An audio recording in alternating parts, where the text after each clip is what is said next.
A Belluno lo scorso gennaio è partita l'iniziativa Pronto chi legge, ovvero la trasformazione delle storiche cabine telefoniche in pubblico deposito libri.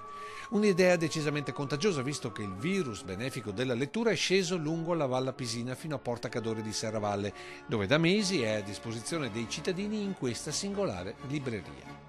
Qui è la biblioteca di strada, ma di fatto il senso è lo stesso. Apri lo sportello e al posto dell'indimenticabile telefono a gettoni ci sono tanti scaffali colmi di libri. Di tutti e per tutti, spiegano le scritte all'esterno. L'idea è di condividere l'emozione di un libro mettendolo a disposizione di chi non l'ha ancora letto, prelevandone un altro in una catena culturale quasi a costo zero. L'idea semplice quanto geniale e soprattutto discreta, visto che, c'è da scommetterci, più di qualche cittadino si è accorto della libreria cercando disperatamente una cabina telefonica.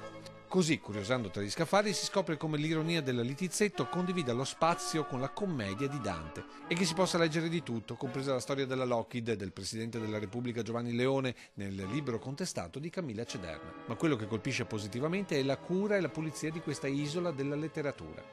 Indifesa forse da una possibile barbarie analfabeta, ma sicuramente protetta dai cittadini orgogliosi di questa conoscenza condivisa.